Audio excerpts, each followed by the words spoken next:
What's going on there? For the most part. And while we're shouting people out, shout out to your wife. She is an awesome lady, probably one of the nicest people I've ever met. And I have to agree with you. Which makes me... No, I have to agree with you. Yeah, that's fair enough. Yeah. I questioned her judgment based on her... Well, you're not alone. But you know what? We're celebrating 25 years of marriage this August. Get out of here. Yes, Congratulations, I can't wait. Congratulations, my man. We're gonna retrace our yay.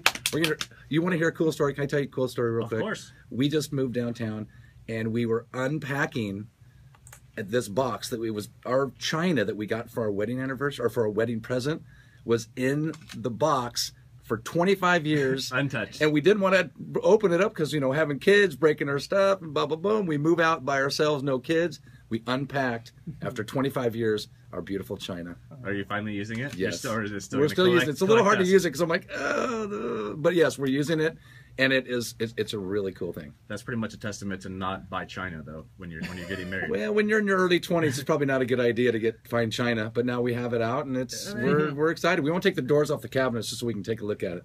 Oh, there you go. Fair enough. So we'll keep you posted on that. Is moving downtown something you always wanted to do, or we've talked about it for a long time. We always joked when the kids are 18, we're out of here. That just having fun. I like to have that. I like to have that conversation with my wife sometimes. Yeah, but it happens so fast. But we've always wanted to be downtown. We moved our office downtown in 2012, and just became very inspired by the downtown real estate market. Just being downtown, Carl and I found ourselves dining, hanging out, and just being such a big part of East Village in particular. And yeah, so we started thinking a couple of years ago, we're moving downtown when the timing's right. Mm-hmm.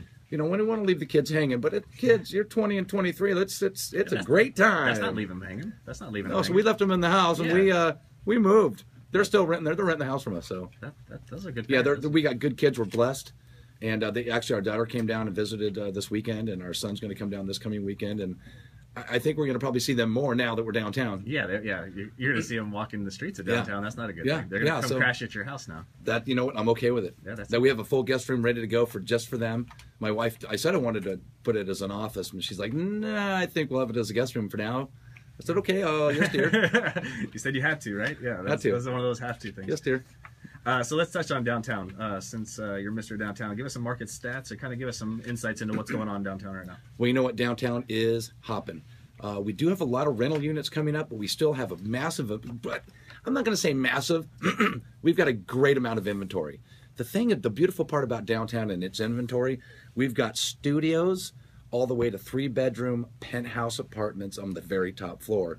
We've got entry-level stuff in the high 2s, low 3s to, I just pulled up a property today that just came on the market for 3.5, a 2-story townhome on the very top floor of the Mark. So there's lots of opportunity. There's over 200 homes for sale. I call it 200 home opportunity to buy downtown. Average sales price is about $562, but like I said, you can get an entry-level property in the high 2, low 3s to be downtown. And then what I find a lot is people get entry-level condo, get used to it, find a building they like, and then they'll not move neighborhoods. They'll just go up higher floor. So they'll buy in at, say, the 2nd floor. Then next thing you know, they get a little bit extra income. They got some equity. Hey, honey, let's go to the 10th floor where the views are better. And they're substantially better. And then they start moving on up. Then they moving on up like the Jeffersons. That's what's happening. So what's a good inventory level? Because you mentioned that you're in a good spot right now. What's that number currently? Our number right now is about 215 active listings in the downtown 92101 market. That's a good amount of properties to choose.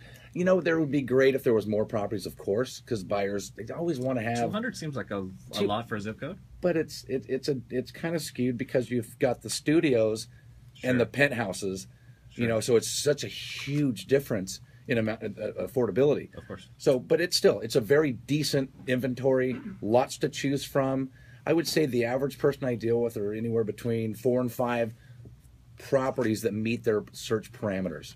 Okay. So there's some good inventory to choose from. That's nice. Okay, and then you mentioned entry level. What's considered entry level downtown? What do you get as an entry level place downtown? I think entry level, you're looking at a studio, 1-bedroom apartment, nothing fancy, not a great view, maybe a view of the building next door. I mean, you're guaranteed of that, right? Yeah. You're not looking at the top floor.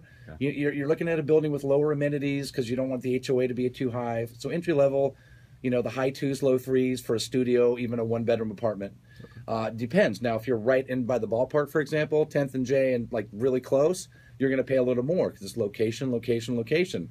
Now, if you're up in the Upper East Side of East Village, say more closer to the college, you're going to pay a little less. For example, let's say you want to purchase a one-bedroom, say the Legend, you're going to pay, on the upper 400s for the same one-bedroom, same square footage. In the Upper East Side by the college, you're going to pay in the high 2s, low 3s. Got it. So it's just all about proximity, walkability, as far as that real estate goes. Okay, cool. And then the closer, obviously, you get to that center is Closer you get to the epicenter. Say, for instance, Petco is a great target, and it's closer you get to Petco, the more expensive it gets. There's obviously great Little Italy, there's Marina, there's Columbia, there's a lot of great little pocket communities. But I just happen to fall in love with East Village, and I just love it so much. Yeah, that's what I was going to say. So what about East Village was it that attracted you to it? It kind of fits your personality? Well, you know what? Back in March, it does. It's kicked back, it's laid back, it's not stuffy. I mean, not that the other communities are stuffy, but East Village... Yeah, good recovery. You like that? Yeah. You like that? My parents live in Little Little Italy. Italy. Your wife says, I'm just saying, no, that doesn't, no. My parents live in Little Italy, so I got to be careful because I like East Village better. I'm sorry. But I was elected to the Downtown Community Planning Council for East Village. So I got really involved in East Village. Then I got involved in the East Village Association, which basically is the membership community for the business owners. And then I was elected to the East Village Residents Group. So I kind of taken a liking to East Village and what it's got going on. The Idea District, the Ballpark District, the College District. I mean, there's so many great things going on in East Village. It's infectious. It really is. And you get to hear about things before they're actually happening. Well, so yeah, I feel like I'm a fly on the wall. And I could tell you projects that are 2-3 years out. Like East Village Green's being built on 13, 14, 15 between F and G.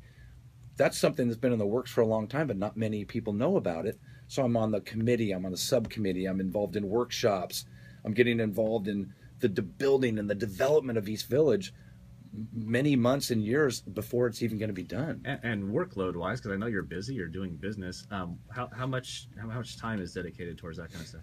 You know what? I dedicate one meeting a month to DCPC, and I'm on 2 committees: pre-design and open spaces, because I think open spaces are very important. We need parks down in downtown.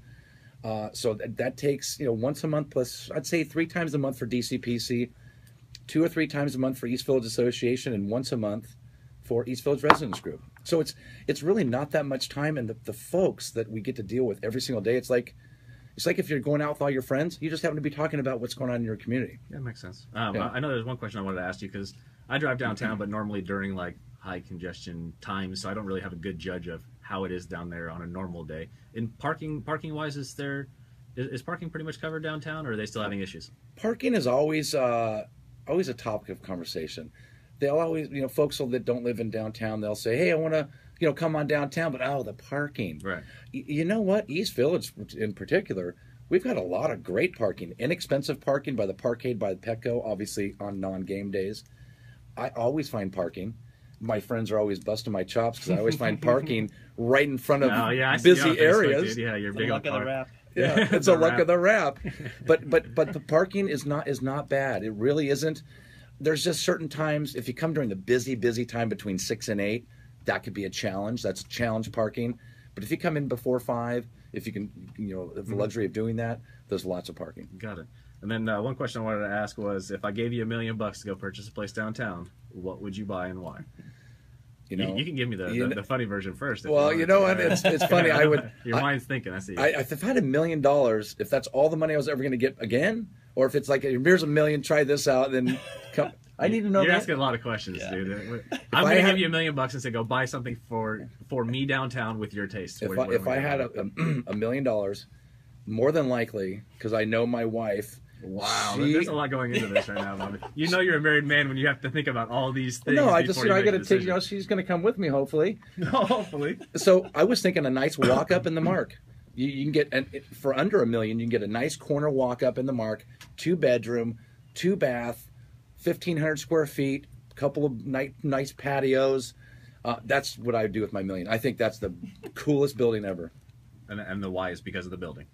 I think the building's cool. Awesome. Yeah, the Mark is very slick. What are HOA dues and something like that? Oh, it all depends on square footage, but it's anywhere between $500 and $800 a month. I guess that's not so bad. I mean, well, you go to the Meridian, just in the Marina District over by Gaslamp, or excuse me, by Horton Plaza, you're paying like $1,500-$1,600 a month. Wow.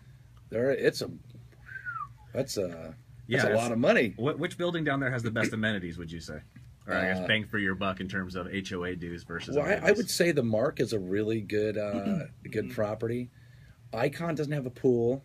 You need to lay out, dude. You got to get a tan. Yeah, well, you just go across the street to Fit.